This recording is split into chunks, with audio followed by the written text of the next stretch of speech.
Woi Tam, pastikan kau siapkan ke sekolah aku. Esok kau letak balik lambat aku, faham? Banyaknya kerja sekolah yang kau tak buat, Aina. Kau tahu nak bully orang je. Hei.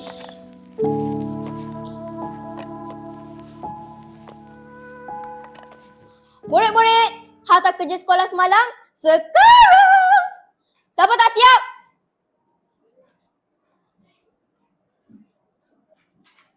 Sejak kebelakangan ni, awak selalu tak siapkan kerja saya.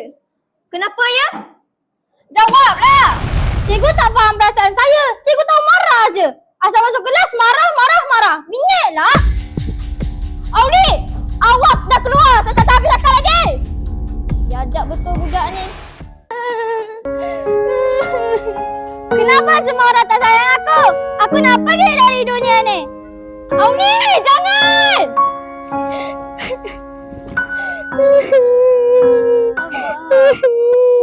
Auni, awak ada masalah ke?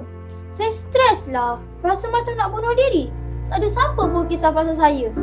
Ayah pun selalu marah-marah saya lepas mak meninggal. Kat sekolah pula, kawan-kawan semua balakan saya. Semua orang tak suka saya.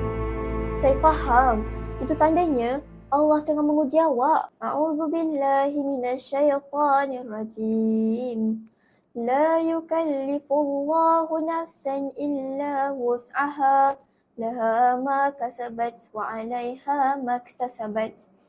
Maksudnya Auni, Allah tak pernah menguji seseorang itu lebih dari kemampuannya. Kalau awak bersabar, tentu awak dapat pahala. Sebab tu, awak tak boleh mengalah. Bunuh diri bukan jalan penyelesaiannya. Ustazah, maafkan saya. Tak apa Auni, Allah kan Maha Pengampun.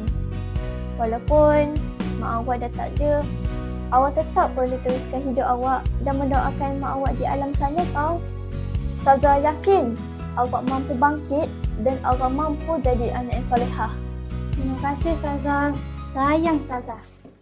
Bila diri terasa beban, carilah Tuhan Allah Al-Wali.